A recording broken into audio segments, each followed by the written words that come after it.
Thank you.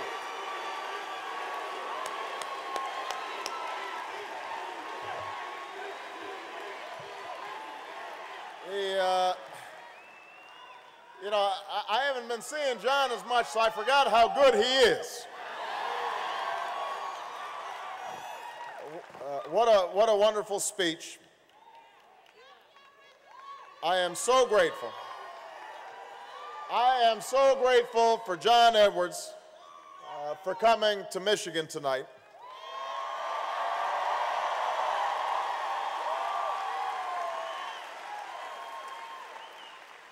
I am grateful for his support, but more importantly, I want to thank John for everything that he has already done to make us one American. Thank you, John.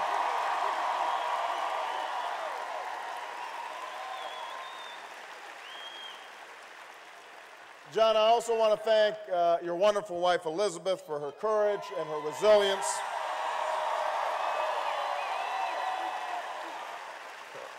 Her unyielding passion and commitment to a cause that will be central to my presidency, and that is ensuring that right here in the richest country on earth, every single American has decent, affordable health care. It is long overdue. Elizabeth's been fighting for it. John's been fighting for it, and I will fight for it when I'm president of the United States of America.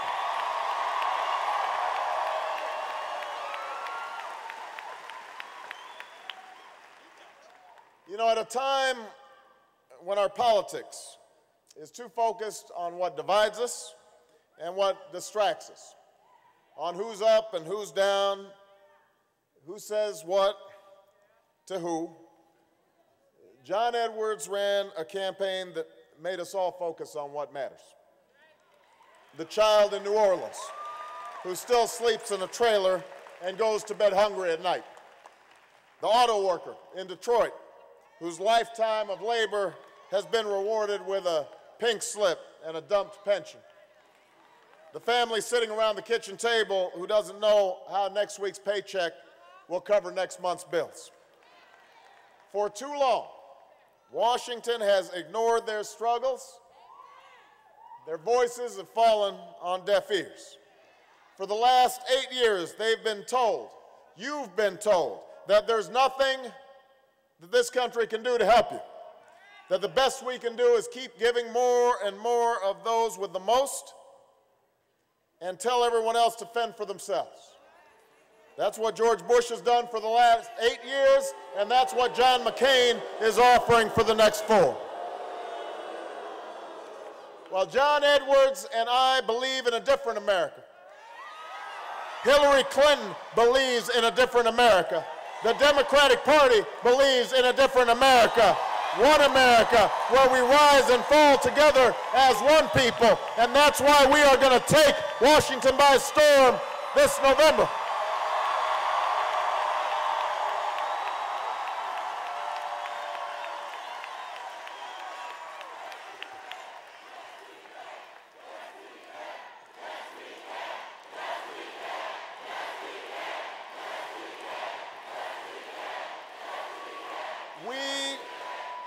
We believe that no matter where you come from, or who your parents are, or how much money you started with, opportunity should be yours if you're willing to reach for it and work for it.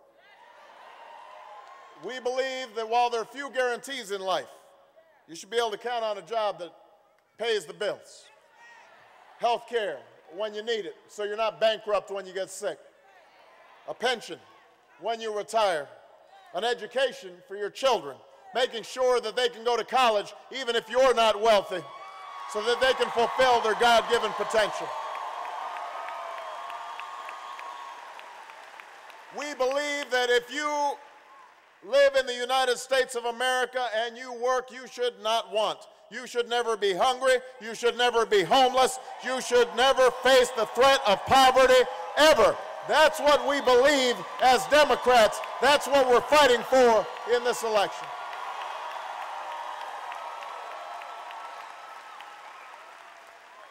Poverty isn't an issue that's talked about on the news or in Washington. It's not always the kind of issue that polls well. But John Edwards decided to talk about it anyway. He decided to center his campaign around it. He came up with new ideas to solve it. He pushed the rest of us to talk about it and debate it, and he did it not because it was popular, but because it was right. Well, it is still right. It is still worth debating. It is still worth talking about. I moved to Chicago more than 2 decades ago to lift up neighborhoods that were devastated by joblessness and poverty when the local steel plants closed. And today, I can tell you that the fight I waged then, the fight that John is waging right now, will be a fight I carry into the White House for the next 4 years, because that fight is not done. It has not even been started by this White House. We're going to have to change things around because we need to lift up every American out of poverty. That is one of the goals of the Democratic Party. That's what we're going to be fighting for.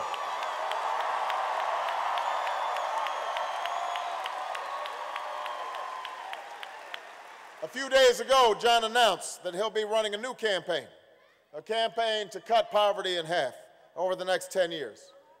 Well, today, as John indicated, I want to make sure that everybody knows that he will have a partner in that effort, because that is a goal that I will set as President of the United States of America.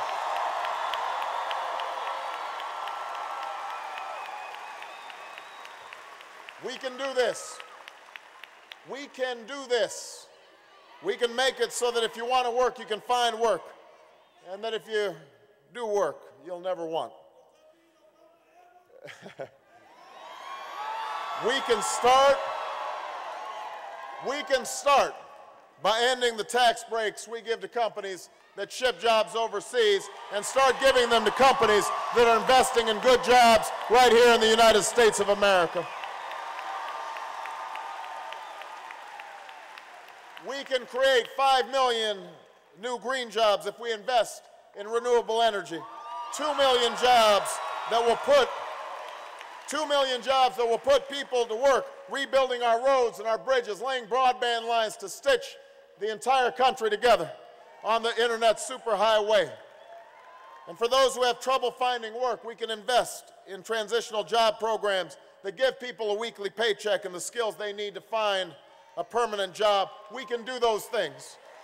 We can refuse to give more tax breaks to the wealthy few who don't need it and aren't even asking for it, and decide